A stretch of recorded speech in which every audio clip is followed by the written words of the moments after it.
喂，大家好啊，我係 MBB 啊。今日嚟講到咧就係中國大戰略嘅第四集啊。咁咧，你見到今日咧就係韓國嘅總統李在明咧就訪問咗中國啊。咁咧就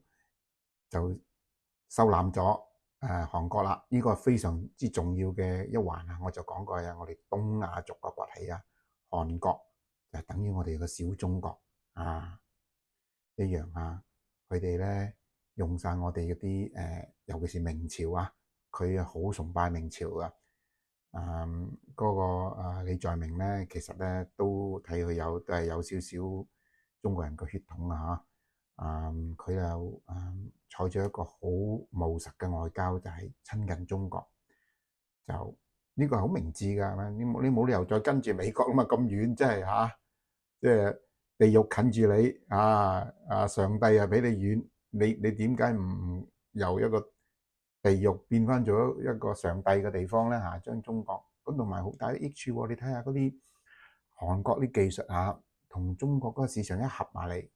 就係一個好大嘅 synergy 嚇，一加一等於二等於三四五六嚇。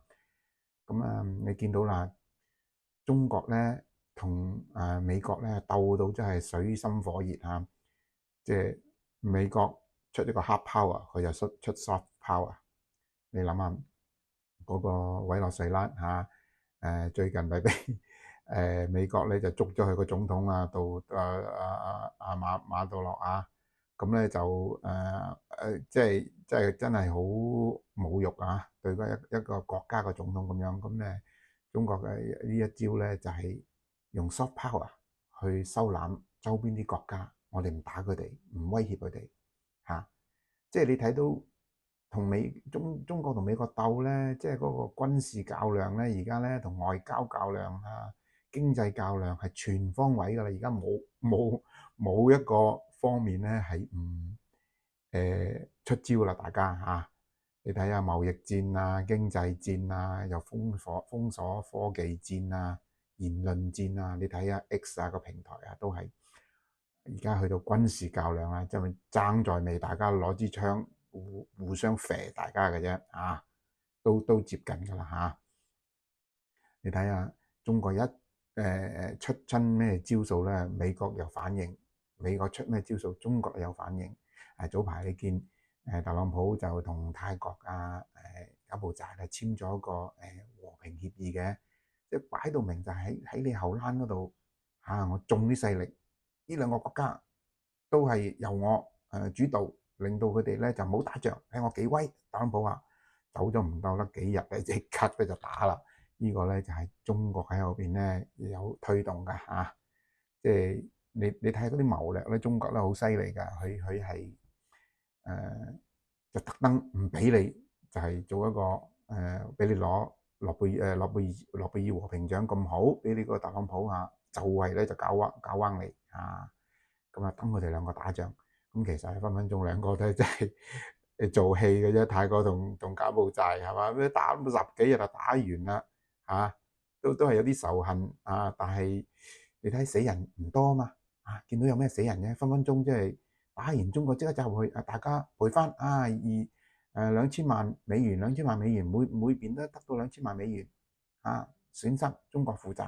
呢啲九牛一毛對中國嚟講睇下中國個統戰犀唔犀利嗱，而家統戰咗韓國啦，我話俾你聽，下一個目標就係輪到菲律賓啦你睇唔使幾耐，菲律賓又同佢收。中國咧一定咧慢慢收網，而家咧將周邊個國家嘅安全搞好先，冇打仗一挑起咧係一個好差嘅戰略嚟㗎特朗普犯咗錯啦，係咪？而家挑起晒成個南美洲都驚到嚇到跳起，個個都雖然好似表面上美國贏咗一仗好似好威咁樣，哇打爛晒中國同俄羅斯嗰啲防空嗰啲設備其實講真，分分鐘而家中國同俄羅斯收集咗佢好多數據，佢唔知㗎咋，係咪？嗰啲雷達性打上去俾你打冇所謂，我蝕得起，攞咗你數據。而家暫時喐住先，你睇下有咩理由大佬一個鐘攻入咗嗰個個首都個委蘇賴個委內瑞拉個首都，跟住咧就打爛晒嗰啲防空嘢分分鐘中國收拾晒呢啲資料，睇下點對付佢。佢出動咗好犀利嘅，乜嘢 F-22戰機啊、B-2戰機啊、B-21都有嘅可能150架飛機入去，將啲資料收好晒慢慢將來咧同佢軍事較量好有用㗎咁咧就睇到而家咧真係好精彩嗱，睇下一步咧輪到菲律賓啦。而家咧個杜特爾嗰個總統之前嘅前菲律賓總統，而家仲海牙法庭嗰度審緊嘅好快放出嚟。我同你講下，而家睇下中美嗰度個較量點。如果中國即係贏咗咧，個杜特爾一放出嚟咧，就收復菲律賓噶啦。菲律賓咧唔再親美啦。你睇下而家中國咧將所有周邊個國家全部咧係親中，唔親中乜嘢都係有經濟合作就算越南咁反中將佢綁住喺嗰個經濟嗰個，你唔喐得，你一係換政府我整起打仗，我攞柬埔寨打你，攞拉斯打你，係咪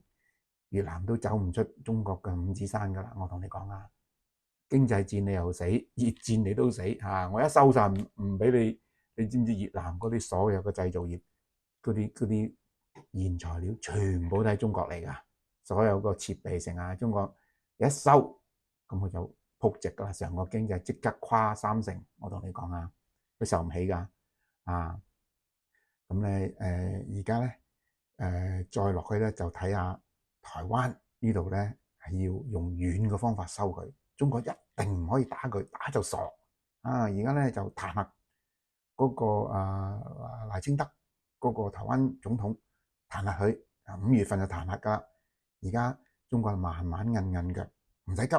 好急進走去收台灣，就算唔收都冇所謂。總之咧係唔再可以俾嗰啲美國嘅武器混入台灣就得噶啦。即係將台灣周邊嗰個安全嗰個架構咧就牢牢守實唔俾佢戰機入嚟或者啲船艦入嚟幫台灣就得噶啦。收唔收翻冇所謂。其實呢個台灣喺度就唔會搬走嘅，係咪永世都會喺嗰度，喺中國隔離。我要攞翻幾容易等於喺個銀包擺喺我前邊，我想要走去攞個金礦喺我前邊，我使唔使咁快掘啫？係咪慢慢用一個 soft 啲嘅方法，因為點解中國係瓷器嚟噶嘛，唔可以打就瓷器爛晒，係咪係咪嗰個戰略大戰略好犀利中國嗰啲謀略孫子兵法、吳子兵法仲有姜太公嘅陸韜所以呢啲我哋老祖宗留低俾我哋嗰啲謀略嘅智慧你哋外國人、西方人點及我俾你去讀，你都讀唔到個精髓，係嘛？你唔識中文字，你唔識漢字，係咪？OK，講住咁多先咁就睇下第5集嗰個發展係點